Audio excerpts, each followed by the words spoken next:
आपण ऐकत आहात जगद्गुरु तत्वदर्शी संत रामपालजी महाराज यांच्याद्वारे लिखित पुस्तक हिंदू साहेबांना नाही समजले गीता, वेद, पुराण.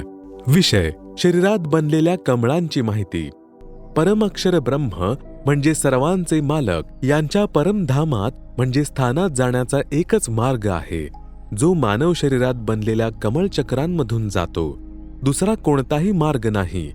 हे कमळचक्र मानव शरीरात मणक्याच्या हाडांच्या सोबतच आतील बाजूला ठिकठिकाणी बनलेले आहेत, ज्यांची स्थिती समजण्यासाठी कृपया मानवचित्र पहा.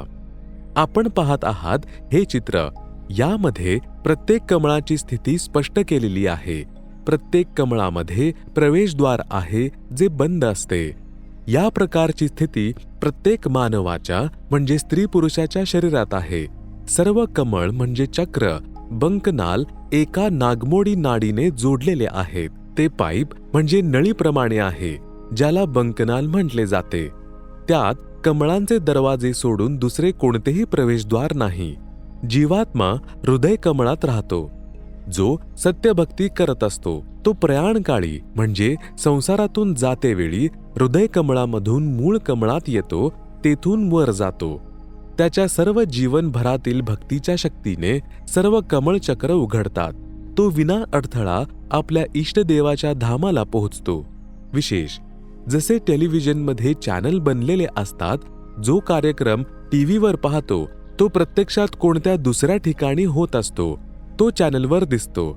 याच प्रकारे खालील देव व परमात्मा आपापल्या लोकात असूनही टीव्ही चॅनलप्रमाणे कमळांमध्ये दिसत असतात. जसे सूर्यप्रकाश ऊर्जा यंत्रावर म्हणजे सोलार सिस्टीमवर सूर्याचा प्रकाश पडला की त्यात ऊर्जा साठायला सुरुवात होते, याच प्रकारे मंत्रांच्या जपाने कमळ खुलतात. त्या अगोदर कोमेजलेले असतात. कमळ खुलल्यानंतर प्रत्येक देवतेची शक्ती साधकाच्या अंतःकरणात म्हणजे आत्म्यावर प्रभाव टाकू लागते, ज्यामुळे भक्ती संचय होऊ लागतो. संत गरीबदासजी यांनी सूक्ष्मवेदात सांगितले आहे. त्यामध्ये म्हटले आहे की तीनो देवता कमलदल बसय, ब्रह्मा विष्णू महेश, प्रथम इनकी वंदना सुन सद्गुरु उपदेश. अर्थात श्री ब्रह्माजी, श्री विष्णूजी व श्री शिवजी तीनही देवता आपल्या शरीरात बनलेल्या कमलदलांमध्ये म्हणजे कमळचक्रामध्ये बसय म्हणजे निवास करतात. यामुळे सर्वप्रथम साधना स्तुती यांची करायची असते. त्यांच्यावरील साधना तत्वदर्शी संत म्हणजे सद्गुरूंकडून ऐका. आता ऐका सद्गुरू यांच्याकडून सांगितलेले खालील व वरील साधनेचे ज्ञान. 1. मूल कमळामध्ये म्हणजे चक्रामध्ये देवता श्री गणेशजी यांचा निवास आहे. याच्या 4 पाकळ्या आहेत. याचे प्रवेशद्वार उघडण्याचा एक मंत्र आहे, जो श्री गणेशजी यांची साधना करण्याचा मूळ मंत्र आहे, ज्याने श्री गणेशजी लगेच फळ द्यायला लागतात. जीवात्म्यासाठी प्रवेशद्वार उघडतात. नंतर आत्मा स्वाधिष्ठान चक्राकडे म्हणजे स्वाद चक्राकडे निघतो, कारण जीव आत्म्याला त्या लोकात जायचे आहे ज्यामध्ये परमात्मा राहतात, जिथे गेल्यानंतर साधक संसारात पुन्हा येत नाही. 2. स्वाद कमळ. याला स्वाधिष्ठान कमळचक्र सुद्धा म्हटले जाते. या कमळाच्या 6 पाकळ्या आहेत. श्री ब्रह्माजी तसेच त्यांची पत्नी सावित्रीजी यांचा निवास आहे. याचे द्वार उघडण्याचा मंत्र आहे, ज्याची साधना म्हणजे जप केल्याने हे द्वार ब्रह्माजी उघडतात. जीवात्मा नंतर वर नाभी कमळाकडे निघतो. 3. नाभी कमळ. याच्या 8 पाकळ्या आहेत. यामध्ये श्री विष्णूजी तसेच त्यांची पत्नी श्री लक्ष्मीजी यांचा निवास आहे. याचे द्वार सुद्धा बंद राहते. ते उघडण्याचाही एक मंत्र आहे, ज्याचा जप करायचा असतो, जो या देवदेवी यांना पटकन प्रभावित म्हणजे प्रसन्न करतो. हे देखील जीवात्मासाठी दार उघडतात.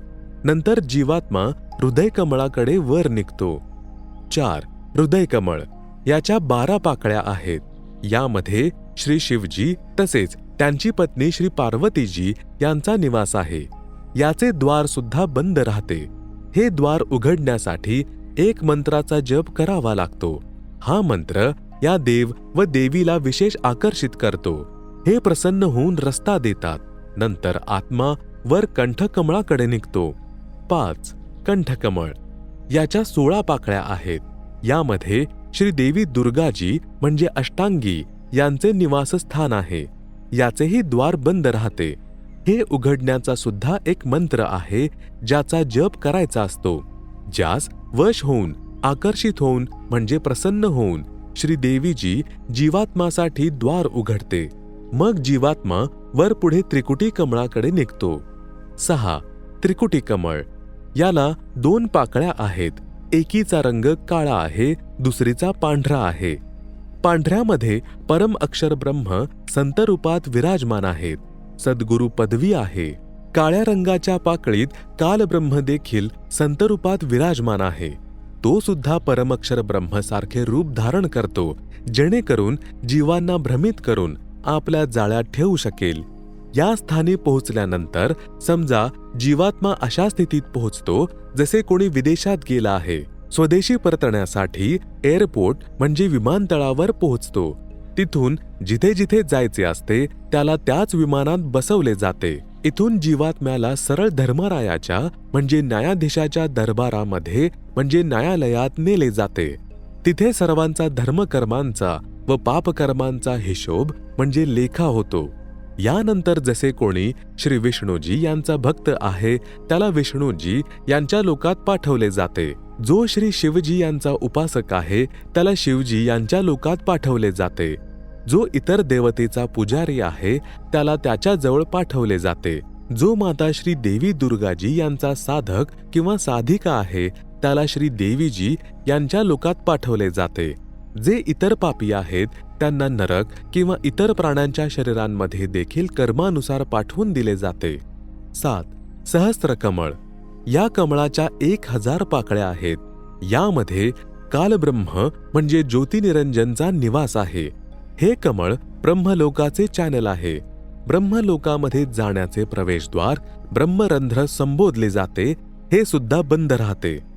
हे उघडण्यासाठी 2 अक्षराचा मंत्र आहे, त्याचा जप करायचा असतो. विशेष संपूर्ण अध्यात्म ज्ञान नसल्यामुळे साधक ओम नामाचा जप विधीपूर्वक करीत नाही. या कारणाने त्याला देवलोक प्राप्त होते.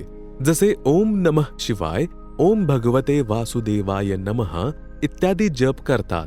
एकट्या ओम नामाने सुद्धा ब्रह्मरंध्र उघडत नाही. हे सतनामाने उघडते. सतनाम 2 अक्षरांचे आहे. ब्रह्मरंध्र न उघडल्यामुळे त्याला विष्णू लोकात किंवा शिवलोकामध्ये पाठवले जाते. कारण की ओम नामाचा जप करणारे याचा तडका आपल्या इष्टदेवाच्या मंत्रासोबत निश्चितपणे लावतात. जसे वर 2 मंत्र लिहिले आहेत. नंतर पृथ्वीवर राजा बनवला जातो, नंतर पशुयोनीमध्ये जातो. याच्या पुढे आणखी 2 कमळ आहेत. 8 अष्टदल कमळ, 9 संख कमळ दल. त्यांचा तपशील लिहिणार नाही.